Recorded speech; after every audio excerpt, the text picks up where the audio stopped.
अब ये लिंगायत जो हैं ये क्या करते हैं कि भगवान शंकर को चूँकि परम तत्व मानते हैं, भगवान शंकर ही परम तत्व हैं और भगवान शंकर से ऊंचा कोई तत्व हो ही नहीं सकता, जन्म मरण सब कुछ करने वाले भगवान तत्व हैं। तो इन्होंने कहा भगवान शंकर का जो रूप है वो क्या है, उसको इन्होंने लिंगायतों ने नाम दिया स्थल। स्थल के दो भाग हो गए, सा और था, आधा सा और था मिलकर के स्थ। ये इसका मतलब होता है परमानेंट, स्थिर, एक ही जगह जो स्थिर हो, इधर उधर ना जाए, वो हो गया स्थ। और लय का मतलब हो गया, एल जो है स्थल, तो ला का मतलब होता है लय होना। तो इन्होंने कहा कि स्थल का मतलब ये है कि जितने तत्व हैं हमारे, जो सांख्य ने बताए हैं 25 तत्व, या औरों ने बताए हैं कि ये 3 तत्व हैं, पशु हैं, पाश हैं, तो इस सारे जितने भी महत, अहंकार, सारे तत्व जितने हैं वो सारे के सारे स्थिर कहाँ होते हैं, वो भगवान शंकर में जाके स्थिर हो जाते हैं। भगवान शंकर में ही सारे स्थित हो जाते हैं। इसलिए भगवान शंकर से परे कोई चीज़ है ही नहीं, क्योंकि वो सृष्टि भी वही करते हैं, भगवान शंकर पालन भी वही करते हैं, बुद्धि भी वही देते हैं। तो इसलिए सारे तत्व जो हैं उन्हीं के अंदर भगवान शंकर को इन्होंने कहा कि जितने भी सर्व गुण हैं उनका आश्रय हैं भगवान शंकर। तो ये स्थल हैं भगवान शंकर। और लय का मतलब हो गया लय, जब सारी पृथ्वी जो है, सारी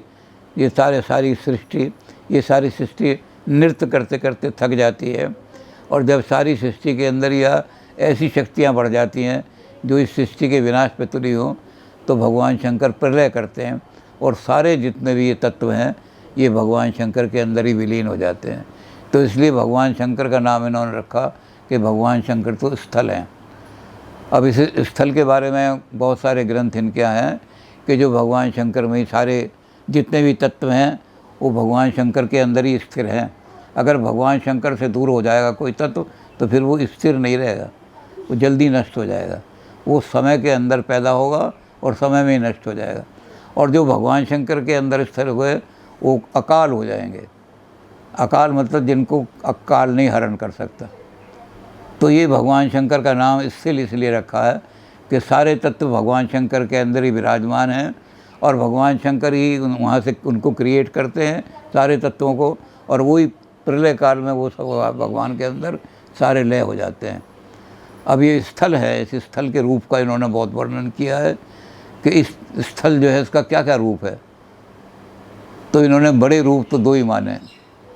इन्होंने कहा कि 2 रूप हैं उस परम तत्व के, वो 2 रूप में अपने आप को सारे में व्यवहार करता है।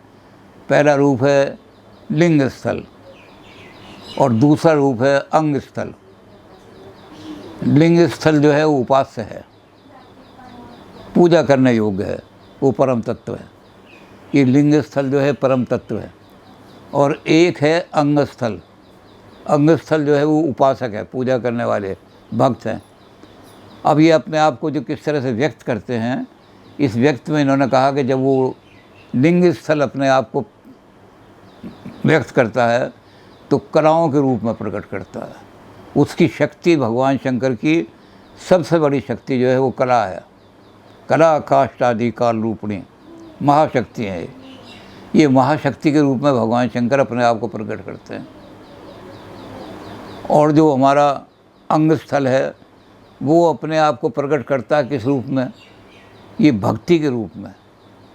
जितना समझ लो भक्ति ज़्यादा करेगा उतना ही समझ लो कि उसकी उपासना ज़्यादा सफल होगी। अंग स्थल उपासक है, सच्चा उपासक वो वही बनेगा जो भगवान शंकर की दोनों तरह से पूजा करो। अब इस पूजा का विधान भी क्या है, विधान ये है कि दोनों समय भोजन करने से पहले आप लिंग की आराधना करेंगे। हर एक लिंगायत को जो धार्मिक है, पाखंडी नहीं है, ऊपर से दिखा दिया, और वो सच्चा धार्मिक लिंगायत है तो वो ये क्या करेगा कि 2 समय इस लिंग की पूजा करेगा। जो गले में लिंग बंधा हुआ है या हाथ में लिंग बंधा हुआ है उसको निकाल करके हथेली पर रखेगा। हथेली पर रख के वहाँ उसको जल चढ़ाएगा, आचमन करेगा, उसका चरणामृत उसका लेगा, और इस तरह से उसकी पूजा करने के बाद और उसके बाद वो भोजन करेगा। तो ये नियम बना दिया इन्होंने लिंगायतों ने कि हमारे यहाँ जो भी आदमी होगा, लिंगायत जो होगा, वो लिंगायत इस रूप में भगवान की आराधना करेगा कि वो सुबह शाम दोनों टाइम जब भोजन करे तो पहले इनको पूछे। तो अंग स्थल का वर्णन कितनी कलाओं में होता है, बहुत सी कलाएं हैं भगवान शंकर जिन रूप में वर्णन करते हैं। हमारे भागवत में तो सिर्फ भगवान शंकर ने, इन्होंने पौराणिक लोगों ने बताया कि 64 कला हैं। महाभारत में भी 64 कला का वर्णन किया है।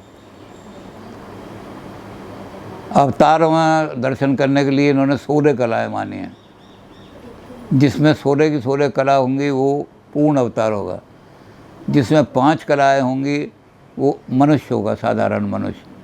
जिसमें 6 और 7 कला होंगी वो भक्त होगा, बड़ा भारा।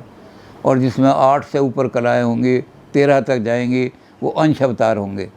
जैसे वाराह अंश अवतार है, परशुराम जी भी अंश अवतार है, परशुराम जी भी पूर्ण अवतार नहीं है। तो उनके अंदर 13 ही कलाएँ हैं, 16 नहीं हैं। तो ये शिव जी की जो है, इन्होंने कहा कि पौराणिक कलाओं में तो 64 कलाएँ हैं, भागवत में 16 कलाएँ हैं, लेकिन इनके यहाँ क्या है, भगवान शंकर की अनंत कलाएँ हैं। क्योंकि भगवान शंकर अपने आप को प्रकट कलाओं के द्वारा करते हैं। तो कितनी कलाएँ हैं, कितने रूप में वो प्रकट करेंगे संसार के अंदर।